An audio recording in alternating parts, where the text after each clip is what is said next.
அனைவருக்கும் வணக்கம். இன்றைக்கி உங்கள் ஆஹா குடும்பம் சேனலில் எல்லா பசங்களும் தான் லைஃப்பில் ஒரு தடவையாவது இந்த பைக்கை வாங்கி ஓட்டணும் அப்படின்ற ஒரு கனவோட ஆசையோட நிறைய பேர் இருந்துகிட்ருக்காங்க.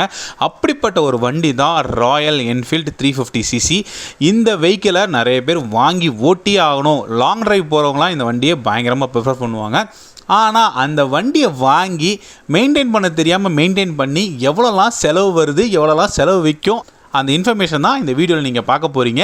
நான் ஒரு ராயல் என்ஃபீல்டு பைக் வச்சுருக்கேன். ரொம்ப நாளாக சர்வீஸ் கொடுக்காமல் வச்சுருந்தனால அது ஏகப்பட்ட செலவு வச்சிருச்சு.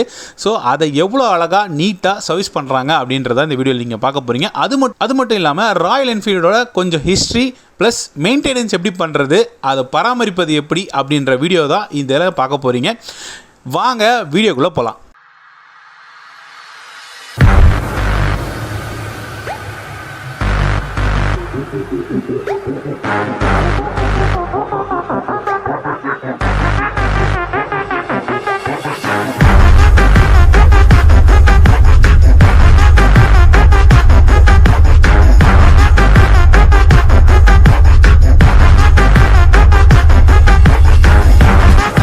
எல்லாரும் நினச்சிருப்பீங்க நான் ஷோரூம் கொண்டு போய் தான் வண்டி சர்வீஸ் கொடுக்க போகிறேன்னு நீங்கள் நினச்சிருப்பீங்க. ஆனால் இல்லை, ஒன்ஸ் ஒரு லிமிட்டுக்கு அப்புறம் அந்த வாரண்டி இதெல்லாம் முடிஞ்சதுக்கப்புறம் நம்ம எல்லோரும் கொடுக்குறது ஒரு லோக்கலில் இருக்கிற மெக்கானிக் ஷெட்டில் தான் நம்ம கொடுப்போம். தாம்பரத்திலே one of the best bullet mechanic கிட்ட தான் நான் வண்டியை கொண்டு போய் கொடுக்க போகிறேன். பெருங்குளத்தூர் போகிற வழியில் குளக்கரைக்கு ஆப்போசிட்டில் இருக்கிற தேவராஜ் ஆட்டோமொபைல்ஸ் ஒரு பைக் மெக்கானிக் கடையில் தான் அவங்க பர்ஃபெக்டாக எல்லா புல்லட் வண்டியும் பர்ஃபெக்டாக க்ளீன் அண்ட் கிளியராக சூப்பராக சர்வீஸ் பண்ணி கொடுக்குறாங்க. ஸோ இந்த இடத்துல வந்தீங்கன்னா உங்களுக்கு ப்ரைஸும் ரொம்ப அஃபோர்டபுளாகவும் இருக்கும், சர்வீஸ் ஆன் டைம் அவங்க கொடுத்துருவாங்க, வேலை தரமாக இருக்கும். என்னடா வண்டியை மெயின்டைன் பண்ணி வச்சுருக்கிற அப்படின்னு உரிமையாக கேட்குறாரு. இவர் தாங்க தேவராஜ். இவர் தான் இந்த கடையோட ஓனர், ப்ரொப்பரேட்டர் எல்லாமே. இவர் தான் இந்த கடையோட சீஃப் மெக்கானிக்கும் கூட. ஸோ வண்டியை சுற்றி பார்த்து எனக்கு கழுவி ஊற்றாத குறையா, என்னடா வண்டியை மெயின்டைன் பண்ணி வச்சுருக்கிற, எப்படி வச்சுருக்க வேண்டிய வண்டியை இவ்வளோ கேவலமாக வச்சுருக்கேன்னு என்னை திட்டிட்டு ஒரு டெஸ்ட் ட்ரைவ் போய் பார்த்துட்டு வந்துட்டு என்னென்ன மாற்றணும் மாற்றக்கூடாது அப்படின்றத நான் சொல்கிறேன்ட்டு போயிட்டாருங்க. ஆனால் அவர் ரிட்டன் சொன்னது பார்த்தீங்களா, என் நெஞ்சே வெடிச்சு போச்சு. அதையே நீங்களே பாருங்கள். பார்க்குறாரே தலைவர். 10,000 பணம் கொடு. 10K 10 ரூபா எடுவோமா? டயர் மாற்றணும்.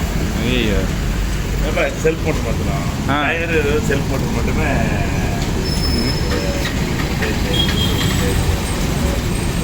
நமக்கு தெரிஞ்சதெல்லாம் ராயல் என்ஃபீல்டு புல்லட் அப்படின்ற ஒரு பேர் ரொம்ப பிரபலமாக இருக்குது இந்தியாவில். இதுக்கு ஏங்க புல்லட்டுன்னு பேர் வச்சாங்க? ஒரு பைக்குக்கும் புல்லட்டுக்கும் எந்த சம்மந்தமும் கிடையாது அப்படின்னு நீங்கள் நினைக்கலாம். பட் இந்த பேருக்கு பின்னாடி சம்மந்தம் இருக்குது.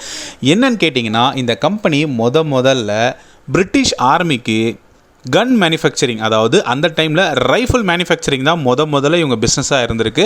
அதுக்கப்புறம் சம் சேஞ்சஸ்னால இவங்க பைசைக்கிள் அப்படின்னு சொல்கிற அழைக்கப்படுற முன்னே இருந்த ஒரு மோட்டார் சைக்கிளை ஃபஸ்ட்டு ரெடி பண்ணாங்க. அதுக்கப்புறம் கொஞ்சம் கொஞ்சமாக டெவலப் ஆகி இந்த புல்லட்டுன்ற ஒரு வண்டியை இன்ட்ரடியூஸ் பண்ணாங்க. இது புல்லட் வேகத்தில் போகும், எவ்வளோ தூரம் வேணாலும் போகும், அந்த ஒரு கான்செப்டை யூஸ் பண்ணி தான் இவங்க ராயல் என்ஃபீல்டு புல்லட் அப்படின்னு வச்சுருப்பாங்க. இதுலேயே நீங்கள் புல்லட்டில் வண்டி சுற்றி பார்த்தீங்கன்னா டேங்கில் மேட் லைக் கன் அப்படின்னு அவங்களோட ஹிஸ்டாரிக்கல் சிம்பிள் ஒன்று வச்சுருப்பாங்க. அது உண்மைக்கும் அவங்க கன் மேனுஃபேக்சரிங் பண்ணதுனால தான் அந்த சிம்பிளை இந்த பைக்குக்கும் வச்சுருந்தாங்க.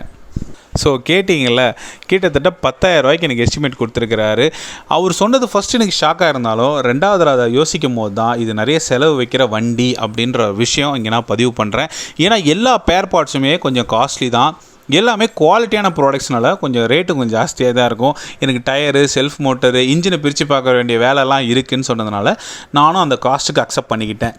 என்ன மாதிரி கேவலமாக மெயின்டைன் பண்ணாமல் இதை பெட்டராக எப்படி மெயின்டைன் பண்ணலான்ற ஒரு சில டிப்ஸையும் நான் ஷேர் பண்ணுறேன். ஸோ வாரம் உங்களோட வண்டியோட டயர் ப்ரெஷர் கரெக்டாக இருக்கா அப்படின்றத செக் பண்ணுங்கள். எப்போயுமே நம்ம பெட்ரோல் போடும் போது கண்டிப்பாக டயர் ப்ரெஷர் செக் பண்ணுவோம். சில நேரத்தில் அர்ஜென்ட்டில் போயிடுவோம். பட் எப்போயாவது டைம் கிடைக்கும் போது வாரத்துக்கு ஒரு தடவை அந்த வண்டியோட காற்றை கொஞ்சம் செக் பண்ணுங்கள். டயரில் எவ்வளோ காற்று இருக்குன்றதை செக் பண்ணுங்கள்.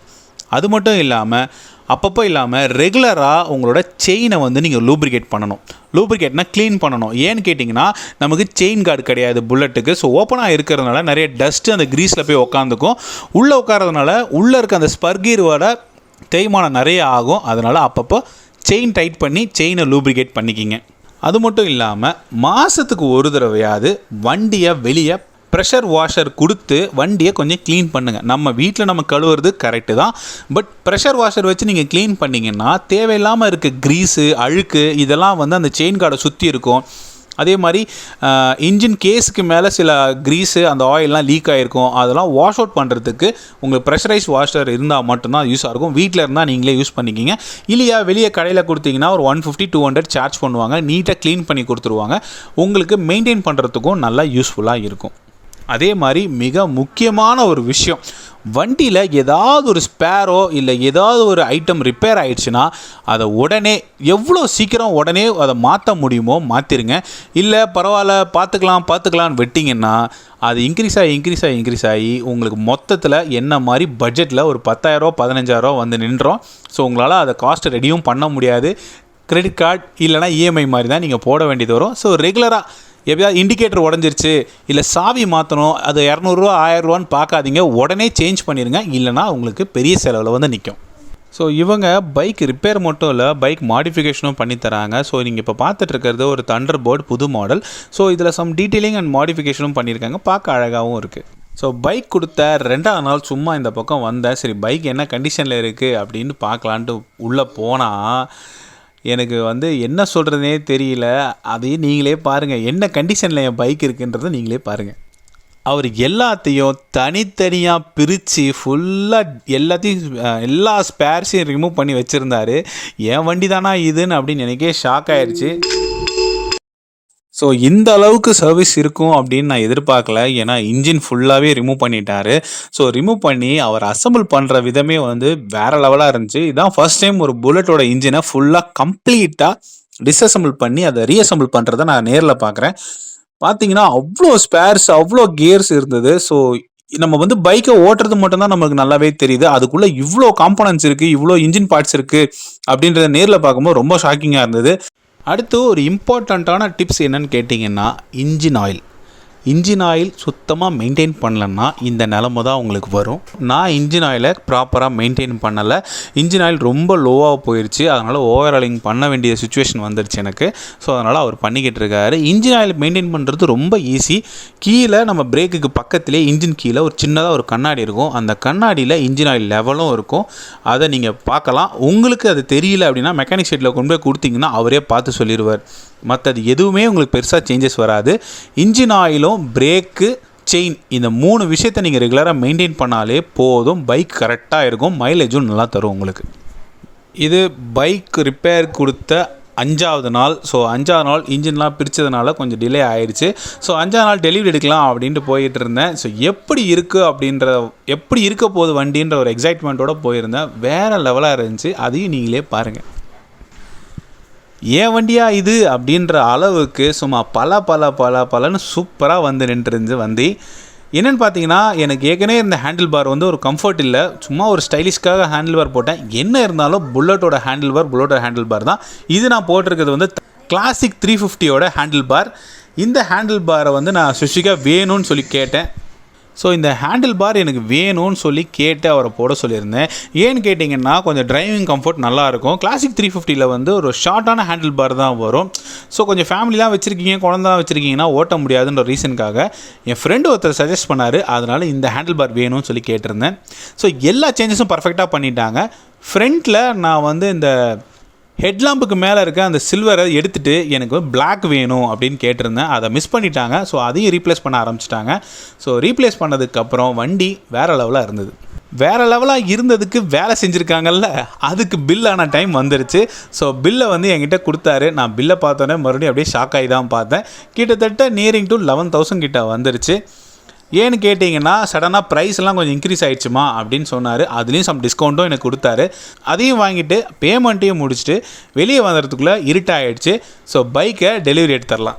ஸோ வேறு லெவல் ஃபீலாக இருந்துச்சு. ரொம்ப நாள் கழித்து வண்டி சர்வீஸ் கொடுத்தனால ரொம்ப ஸ்மூத்தாக அழகாக இருந்தது.